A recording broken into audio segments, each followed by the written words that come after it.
Hello बच्चों, एक बार फिर से स्वागत है आपका अपने YouTube चैनल श्री गुरुकुल में। और आज हम बात करने वाले हैं क्लास 10th के फिजिक्स के चैप्टर 2 मानव नेत्र तथा रंग बिरंगा संसार के बारे में। इससे पहले बच्चों हमने मानव नेत्र का पूरा जो स्ट्रक्चर था, मानव नेत्र की संरचना हो या मानव नेत्र का कार्य हो, बहुत अच्छे से पढ़ लिया था। जो हमारे पेपर में प्रत्येक वर्ष 6 नंबर का प्रश्न पूछा जाता है, बड़े प्रश्न में, दीर्घ उत्तरीय प्रश्नों में पूछा जाता है। जो प्रश्न वो बच्चों ये है कि मानव नेत्र की संरचना की व्याख्या चित्र सहित कीजिए। उस प्रश्न को हमने पहले लेक्चर में ही पढ़ा था और वो बहुत ही इंपॉर्टेंट प्रश्न है। और उसमें हमने छोटी से छोटी बातों से लेकर बड़ी से बड़ी बातें आपको बताई थी। अब आगे हम लोग जैसे उसके बढ़ते हैं बच्चों, तो अब आगे आता है नेत्र लेंस की फोकस दूरी। आगे का नेत्र के बारे में हमने सारी चीजें पढ़ ली थी। अब जो आता है संरचना के बाद वो है नेत्र लेंस की फोकस दूरी। भाई कैसे? अब समझिएगा ध्यान से, जो मैं बोलने जा रहा हूं उसको थोड़ा सा ध्यान से सुनिएगा। हमारे पास कोई लेंस है। इससे पहले हमने प्रकाश का परावर्तन तथा अपवर्तन पढ़ा था, उसमें हमने लेंस एक टॉपिक पढ़ा था। तो जब हम लेंस पढ़ रहे हैं तो हमें एक चीजें पता चलती हैं कि जब कोई लेंस है या कोई दर्पण है तो उसकी कोई फोकस दूरी भी होगी।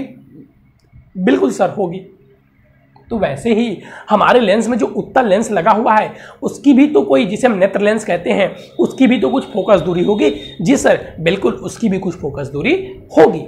तो अगर आपसे कोई पूछे कि उसकी फोकस दूरी क्या होगी, अगर आपसे कोई बोले कि नेत्र लेंस की फोकस दूरी की परिभाषा दीजिए, तो आप कैसे दे पाएंगे? सर ये तो अभी तक आपने नहीं बताया, तो चलिए अब बता देता हूं। जब हम नेत्र की संरचना बना रहे थे तो हमने देखा था कि ये नेत्र का लेंस होता है, ये नेत्र का लेंस होता है, और ये क्या होता है, यहां पर रेटिना होता है। ये क्या है? रेटिना। और ये क्या है? ये है सर नेत्र लेंस। ठीक है। तो जो नेत्र लेंस है, नेत्र लेंस और रेटिना की बीच की जो दूरी है क्या है? फिर से सुनिएगा ध्यान से। जो नेत्र लेंस है और जो रेटिना है, इनकी बीच में जो दूरी है, इसी दूरी को बोलते हैं बच्चों नेत्र लेंस की फोकस दूरी। कैसे लिखेंगे इसको? तो देखिए मैं आपको लिख के बताता हूं। पहले किसको बोलते हैं समझ में आ गया कि नेत्र लेंस और रेटिना के बीच की दूरी को ही किसको बोलते हैं? नेत्र लेंस की फोकस दूरी बोलते हैं। ठीक है, तो चलिए देखेंगे। नेत्र लेंस डायरेक्ट लिखेंगे, नेत्र लेंस तथा रेटिना के बीच की दूरी को नेत्र लेंस की फोकस दूरी कहते हैं। अब जैसे ही मैंने ये चीज लिखा तो बच्चों ने बोला सर इसकी फोकस दूरी होती कितनी है? क्योंकि देखिएगा, अगर कोई लेंस निश्चित है, जैसे हम चश्मे में लेंस लगाते हैं, चाहे जिसको अवतल लगाओ या उत्तल लगाओ, भी आपको पता चल जाएगा। अच्छा देखिए, इसी लेक्चर में आपको पता चल जाएगा कि अगर आपको चश्मा लगा हुआ है तो वो उत्तल लेंस है कि अवतल लेंस है कि दोनों का मिक्सचर है, आपको भी पता चल जाएगा। ठीक है, अभी आपको पता चलेगा आज ही की क्लास में। तो देखिए, सबसे पहले बातों को ध्यान से सुनिए।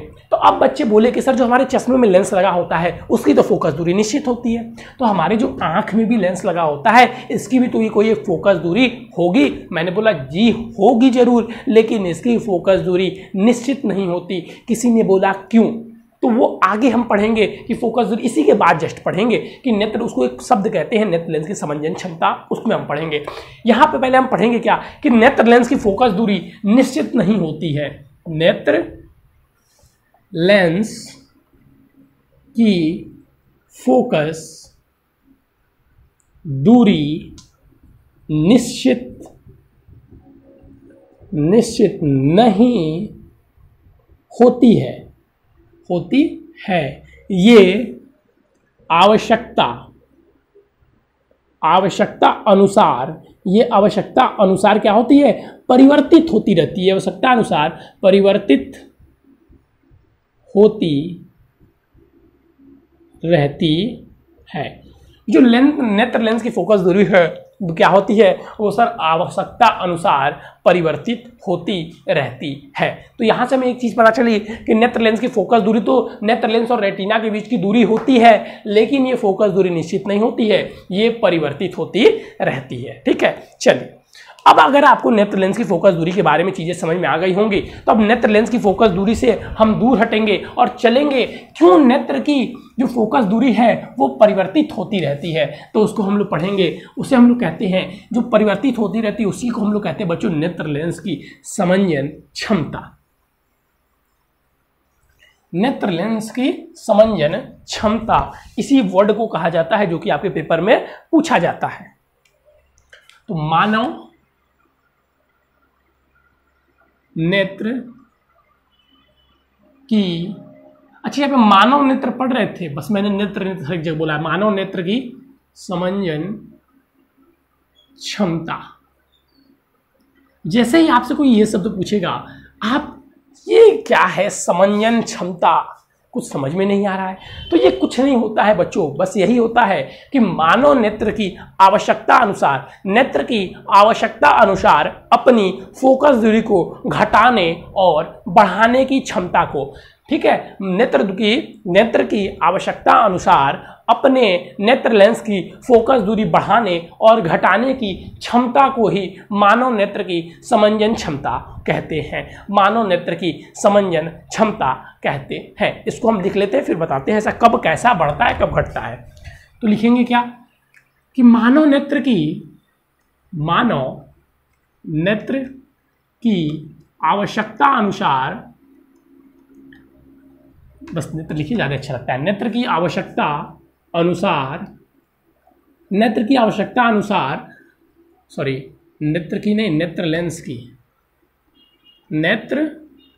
लेंस की आवश्यकता अनुसार अपनी फोकस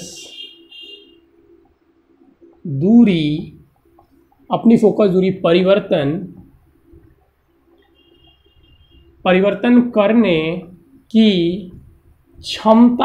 परिवर्तन करने की क्षमता को क्या कहते हैं सर? नेत्र लेंस की परिवर्तन करने की क्षमता को नेत्र की समंजन, परिवर्तन करने की क्षमता को मानव नेत्र लिख दीजिए, मानव नेत्र की समंजन क्षमता कहते हैं, समंजन क्षमता कहते हैं। अगर आपसे कोई पूछे कि मानव नेत्र की समंजन क्षमता किसे कहते हैं, तो मानव नेत्र की जो अपनी फोकस दूरी परिवर्तित करने की क्षमता है उसी को मानव नेत्र की समंजन क्षमता कहते हैं। अब सर कैसे ये नेत्र लेंस की जो समंजन क्षमता है ये कैसे परिवर्तित होती रहती है, तो इसको ध्यान समझिएगा। अगर कोई वस्तु दूर स्थित है तो उसे देखने के लिए हमारी नेत्र अलग फोकस दूरी का प्रयोग करती है। पास स्थित है तो मतलब हमारी जो नेत्र है वो वस्तु के अकॉर्डिंग अपनी फोकस दूरी एडजस्ट करती रहती है। ये हमारा प्राकृतिक गुण है। कहते हैं ना कि ईश्वर ने जो चीज़ें बनाई हैं वो अद्भुत है बच्चों। आप कोई ऐसा लेंस बनाइए, देखिए उसमें कितना आपको समय देना पड़ेगा, लेकिन ईश्वर ने हमारी नेत्र में जो लेंस है, हमारी नेत्र को इस प्रकार स्ट्रक्चर किया है कि हमारा जो लेंस जब चाहे अपनी फोकस दूरी वस्तु के हिसाब से घटा और बढ़ा सकता है। तो इसी को क्या कहते हैं? नेत्र लेंस की समंजन क्षमता कहते हैं। नेत्र लेंस की क्या कहते हैं? समंजन क्षमता कहते हैं। अब जब बात वस्तुओं तक उठ गई है तो यहां से 2 पॉइंट निकल कर आता है, ये पूछे जाने वाला पॉइंट है। पहला बच्चों, मानव नेत्र की दूर बिंदु, नेत्र की दूर बिंदु और नेत्र का निकट बिंदु। 2 पॉइंट निकल कर आता है, कौन कौन सा? एक सर नेत्र का दूर बिंदु और एक नेत्र का निकट बिंदु। अब ये क्या चीजें हैं सर?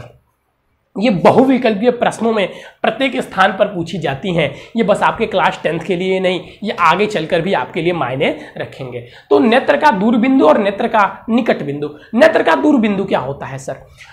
तो नेत्र से दूर स्थित वह बिंदु जहां तक मतलब हमारी आंखें एकदम क्लियर चीजों को देख सकती हैं, उसे नेत्र का हम दूर बिंदु कहते हैं। तो हमारे नेत्र का दूर बिंदु अनंत होता है। मानव नेत्र का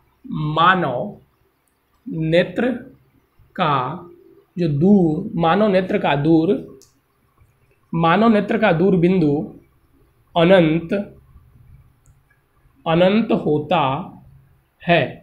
जो मानव नेत्र का दूरबिंदु है वो क्या होता है सर? मानव नेत्र का दूरबिंदु अनंत होता है।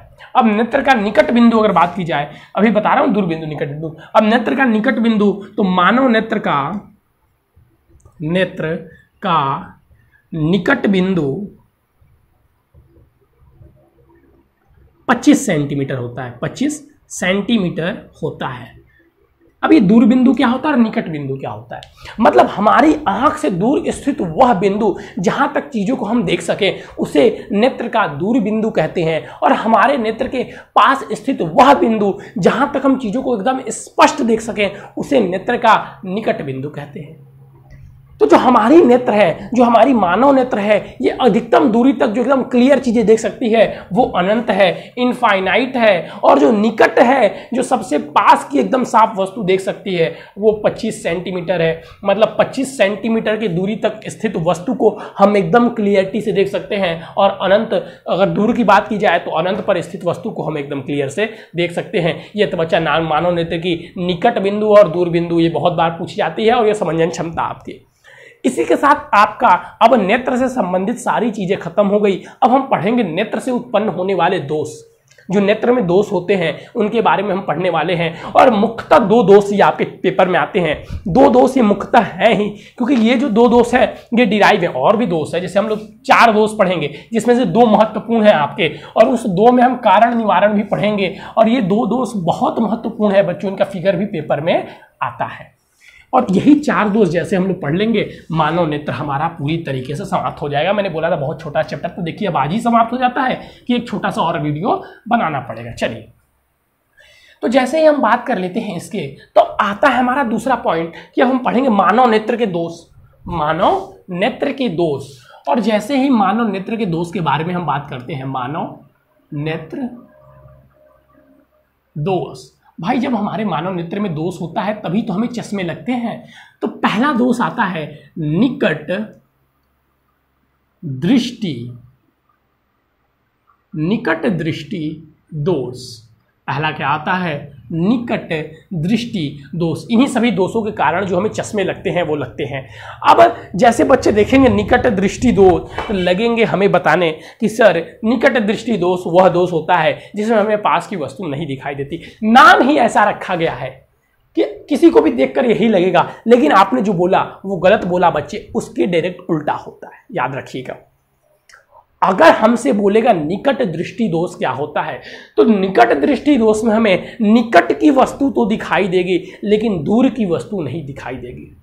कैसे इसको बोलेंगे तो सुनिएगा, अभी मैं लिख के बताऊंगा कि निकट दृष्टि दोष में हमें निकट की वस्तु तो दिखाई देती है लेकिन दूर की वस्तु दिखाई नहीं देती है। याद रखिएगा, फिर से बोल रहा हूं, अगर निकट दृष्टि दोष पूछेगा तो निकट की वस्तु दिखाई देगी लेकिन दूर की वस्तु दिखाई नहीं देगी। निकट दृष्टि दोष में निकट की वस्तु दिखाई देगी लेकिन दूर की वस्तु दिखाई नहीं देगी। तो चलिए इसकी परिभाषा लिखते हैं, फिर इसके कारण को लिखेंगे कि निकट दृष्टि दोष में निकट की वस्तु तो दिखाई देती है, निकट की वस्तु तो दिखाई देती है, निकट की वस्तु तो दिखाई देती है लेकिन दूर की वस्तु दिखाई नहीं देती है, दूर की वस्तु दिखाई नहीं देती है। इसमें हमें निकट की वस्तु दिख रही है साथ साथ, लेकिन जो दूर रखी वस्तु है वो नहीं दिखाई देगी, इसलिए हम चश्मे का उपयोग करते हैं। उस चश्मे में कौन सा लेंस होता है वो भी अब पढ़ेंगे। ठीक है सर, हमें निकट दृष्टि दोष होता है, हम मान लेते हैं, लेकिन अब ये तो बताइए कि निकट दृष्टि दोष होता क्यों है? इसके कुछ कारण तो जरूर होता होगा सर। मैंने बोला भाई कारण तो होता है, कारण तो होता है। तो सर बोले बच्चे सर कारण बताइए, तो सब बच्चे बोलने लगे सर जी कारण बताइए। तो मैंने बोला भाई देखो, ये इसका अगर हम कारण लिखें तो इसके 2 कारण हैं। एक नेत्र लेंस की जो वक्रता त्रिज्या है उसके कारण, ठीक है, नेत्र लेंस की एक वक्रता त्रिज्या के कारण और दूसरा नेत्र लेंस के गोले के व्यास के कारण। तो चलिए सर पहले हम कारण लिख लेते हैं। तो चलिए भाई कारण लिख लीजिए। जैसे हम कारण लिखेंगे तो पहला कारण और फिर आएगा दूसरा कारण, दोनों कारण के नाम हम डाल देते हैं। तो पहला कारण कहता है कि नेत्र लेंस की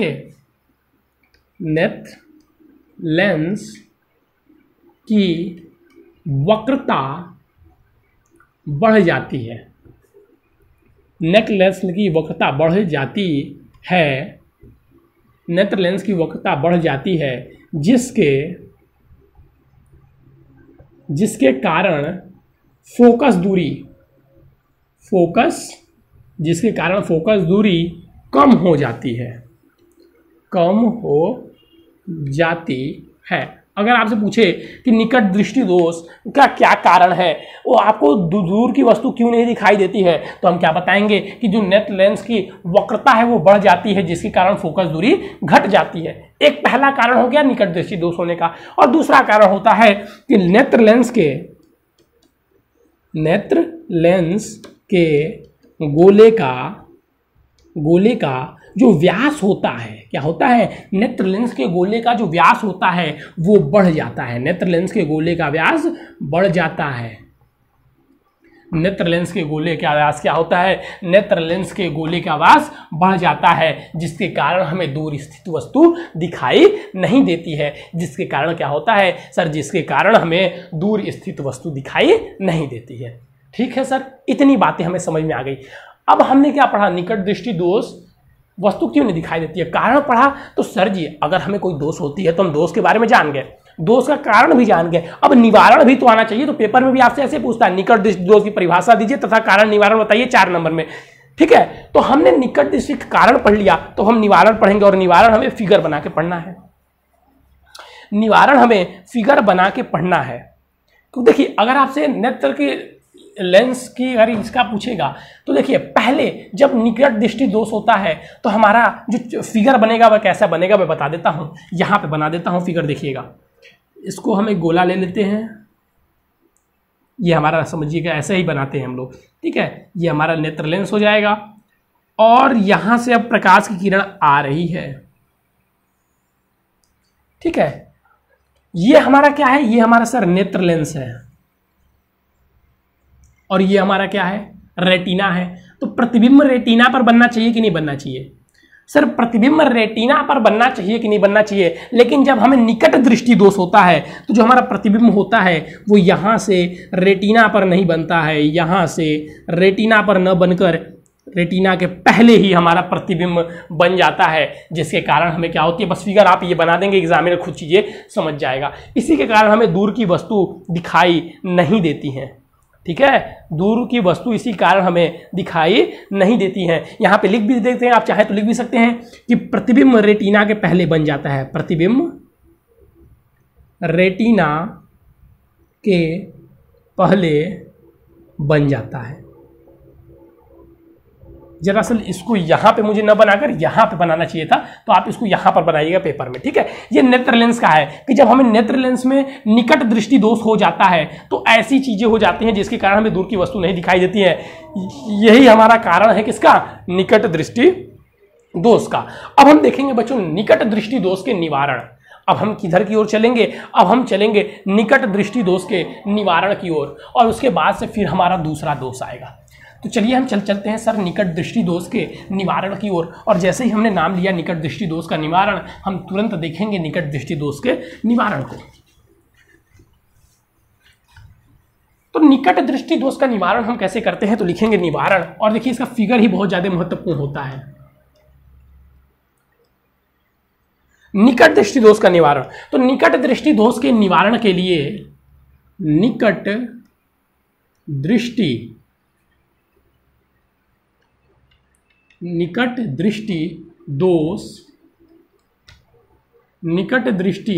दोष के निवारण, निकट दृष्टि दोष के निवारण के लिए हम उचित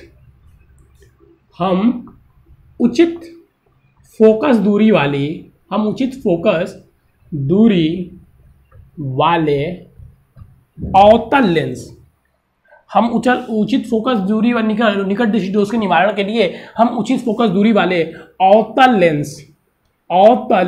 लेंस का प्रयोग करते हैं। किसका प्रयोग करते हैं सर जी? हम अवतल लेंस का प्रयोग करते हैं निकट दृष्टि दोष के निवारण के लिए। इसका अर्थ अगर मैं आपसे पूछूं कि अगर आपकी क्लास में कोई बच्चा है या आप ही हैं, अगर आपको दूर की वस्तु नहीं दिखाई दे रही है तो अर्थात आपको कौन सा दोष है? निकट दृष्टि दोष है। अब यानी आप चश्मा लगाए हुए हैं तो आपके चश्मे में कौन सा लेंस है? तो सर जी अवतल लेंस है। हम आपके चश्मे में कौन सा लेंस है? तो सर जी हमारे चश्मे में अवतल लेंस है। ठीक है, तो हम जैसे इसके कारण जो निकट दृष्टि दोष में कैसा क्यों प्रतिबिंब कहाँ बन रहा था कि वो फिगर नहीं दिखाई दे रहा था, हमें प्रतिबिंब नहीं दिखाई दे रहा था, तो यहाँ पर अब हम बनाएंगे किसका चित्र? निवारण का चित्र। तो निवारण का चित्र बनाने के लिए भी हम सर एक गोला बना लेंगे, थोड़ा सा इसको यहाँ से उभार देंगे और यहाँ पर एक लेंस बना देंगे। पूरा हमें नेत्र बनाने की जरूरत नहीं है, इसको दे देंगे रेटिना और इसको दे देंगे नेत्र लेंस। अब हमने यहां पर नया क्या किया है सर? हमने यहां पर नया क्या किया है कि हमने अवतल लेंस का चश्मा पहन लिया है। हमने क्या किया है? हमने अवतल लेंस का चश्मा पहन लिया। आप देखिए दूर से प्रकाश की किरण आ रही है, जैसे उसमें आ रही थी, तो जैसे ही हम चश्मा पहन लेते हैं तो यहाँ से किरण थोड़ी सी ऐसी, यहाँ से किरण थोड़ी सी ऐसी और यहाँ से अपवर्तन के बाद किरण थोड़ी सी ऐसी और यहाँ से थोड़ी सी ऐसी। ये था हमारा रेटिना, यहाँ पर बन गया प्रतिबिंब। ये हो गया हमारा निवारण। यही लेंस है जिसे हम फ्रेम करवाकर अपने चश्मे में पहनते हैं। और यहाँ पे उचित फोकस दूरी क्यों लिखी गई है? क्योंकि सबके लिए तो एक ही फोकस दूरी वाली अवतल लेंस की जरूरत नहीं पड़ेगी, सबके लिए अलग अलग फोकस दूरी वाले अवतल लेंस की जरूरत पड़ेगी। ठीक है, तो ये ऐसे ही आप करेंगे। पहले निकट दृष्टि दोष लिखेंगे, पेपर में पूछेगा तो, फिर उसका चित्र बनाएंगे, फिर कारण लिखेंगे, फिर निवारण ऐसे लिख के इसका चित्र बनाएंगे, तभी आपको पूरे के पूरे 4 मार्क्स मिलेंगे। चलिए सर, ये चीजें समझ में आ गई। अगर ये चीजें आपको समझ में आ गई हो तब हम चलेंगे दूरदृष्टि दोष की ओर। अब जस्ट इसी का भाई है दूरदृष्टि दोष, जिसके बारे में हमें अब पढ़ना है। जैसे आपने निकट दृष्टि दोष पढ़ा, तो निकट दृष्टि दोष का भाई है दूरदृष्टि दोष, जिसके बारे में अब हम पढ़ने वाले हैं। तो चलिए, बड़े भाई को हमने पढ़ लिया, तो छोटे भाई को, अगर आपको निकट दृष्टि दोष समझ में आ गया होगा तो दूरदृष्टि दोष भी समझ में आ गया। दूरदृष्टि दोष। अब ये सर जी दूरदृष्टि दोष क्या होता है ये बता दो। दूरदृष्टि दोष कुछ नहीं होता है बच्चा, बस निकट दृष्टि दोष का उल्टा। अरे सर, निकट दृष्टि दोष का उल्टा मतलब मुझे लग रहा है सर बातें समझ में आ गई। निकट दृष्टि दोष में होता था निकट की वस्तु दिखाई देती थी लेकिन दूर की नहीं, और दूर दृष्टि दोष में क्या हो जाएगा कि दूर की वस्तु तो दिखाई देगी लेकिन निकट की नहीं, दूर की वस्तु तो दिखाई देगी लेकिन निकट की नहीं। चलिए, तो इसको देखते हैं। ज्यादा विद्यार्थियों में यही दोष पाया जाता है, दूरदृष्टि दोष। उन्हें दूर की वस्तु तो दिखाई देती है लेकिन निकट की वस्तु नहीं दिखाई देती है।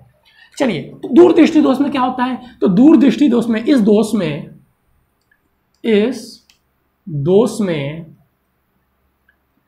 हमें दूर की वस्तु तो दिखाई देती है, दूर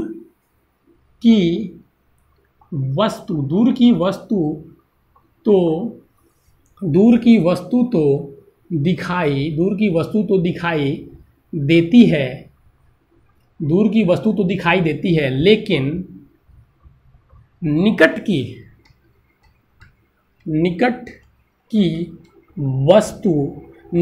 वस्तु दिखाई नहीं देती है।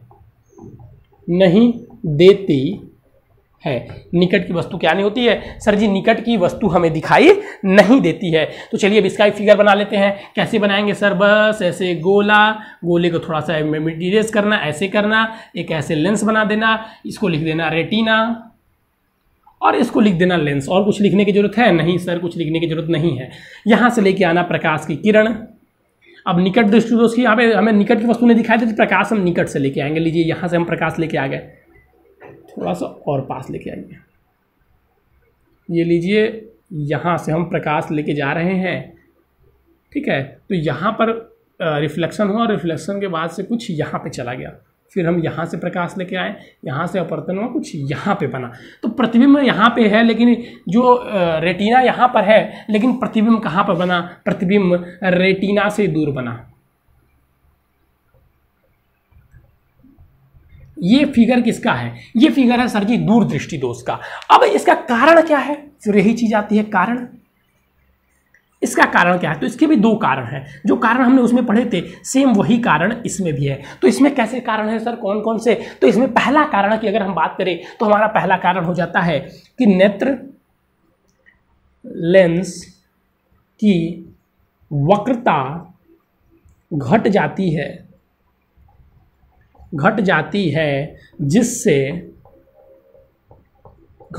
जिससे नेत्र लेंस की फोकस दूरी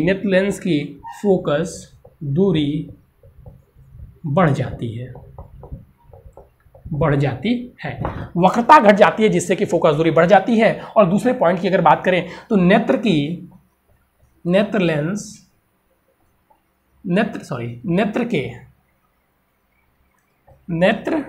के गोले का व्यास घट जाता है। ये दो कारण है जिसके कारण लोगों को कौन सा दोष होता है? लोगों को होता है दूरदृष्टि दोष।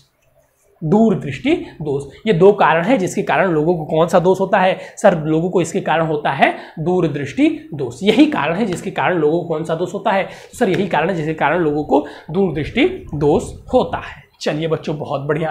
अब इसके बाद हम लोग करने वाले हैं, अब हमने इसके कारण कर लिए तो सर इसका भी तो निवारण होता होगा। मैंने बोला बिल्कुल इसका भी निवारण होता है। तो हम लोग लिखेंगे इसका निवारण। तो इसका निवारण क्या हो जाएगा? इसका निवारण हो जाएगा बच्चों उचित फोकस दूरी वाले निवारण। चलिए लिख लीजिए निवारण। उचित फोकस दूरी वाले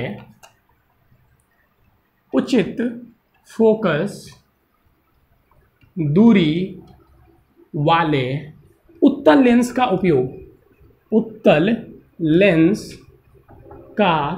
प्रयोग। चलिए बच्चों लग रहा है टाइम होने वाला है, तो अब दो दोष जो हम लोग पढ़ेंगे प्रयोग करके, दो दोष जो बचे हुए हैं वो हम लोग नेक्स्ट लेक्चर में पढ़ेंगे। ये हो गया हमारा निवारण। अब निवारण के बाद से हमें क्या चीज़ें लिखनी है? तो निवारण के बाद से हमें सर उसका फिगर बनाना है। तो ये देखिए ये बन गया हमारा क्या? नेत्र। ये हो गया रेटिना, ये नेत्र लेंस। और सर थोड़ा सा यहाँ से काट दीजिए और इसको थोड़ा से उभार दीजिए। अब यहाँ से हमें सर प्रकाश की किरण लेके आनी है, तो यहाँ पे हम लगा देंगे अपना चश्मा। और देखिए यहाँ से अगर हम प्रकाश की किरण लेके आ रहे हैं तो पहले यहाँ से होके जाएगी, फिर यहाँ से कुछ ऐसे हो जाती है और यहाँ से इस पे चली जाती है रेटिना पे, और फिर यहाँ से कुछ ऐसे आती है, कुछ ऐसे जाती है और फिर कुछ ऐसे मुड़ जाती है, जिससे कि प्रतिबिंब किस पे बन जाता है बच्चों? प्रतिबिंब बन जाता है रेटिना पे। ये हो गया हमारा क्या? नेत्र लेंस। ये निवारण का चित्र है बच्चों, निवारण। ठीक है, ये नेत्र लेंस के निवारण के दूरदृष्टि दोष के निवारण का चित्र है। यानी कि जिन बच्चों को दूर नहीं दिखाई देता है उनके चश्मे में कौन सा लेंस होता है? उत्तल लेंस होता है। जिनको निकट की वस्तु नहीं दिखाई देती, दूरदृष्टि दोष है ना, जिनको निकट की वस्तु नहीं दिखाई देती है, जिन बच्चों को निकट दृष्टि दोष है उनके में अवतल लेंस होता है। यानी जिसको दूर नहीं दिखाई देता है उसके चश्मे में अवतल लेंस, और जिसको पास की वस्तु नहीं दिखाई देती है उसके चश्मे में कौन सा लेंस होता है? उत्तल लेंस। इसी लेंस को हम अपने चश्मे में लगाकर बच्चों पहन लेते हैं। अब इसमें बस दो दोष हमें और पढ़ने हैं जो हम अगली टॉपिक में पढ़ेंगे, और एक ट्रिक भी पढ़ेंगे अगली टॉपिक में। तो अगला टॉपिक जरूर देखिएगा, अगला लेक्चर मतलब जरूर देखिएगा। ठीक है, तो चलिए बच्चों आज के लिए बस इतना ही। Thank you, have a nice day. फिर मिलेंगे कल इसके एक नेक्स्ट टॉपिक लेकर। थैंक यू बच्चों, हैव अ नाइस डे।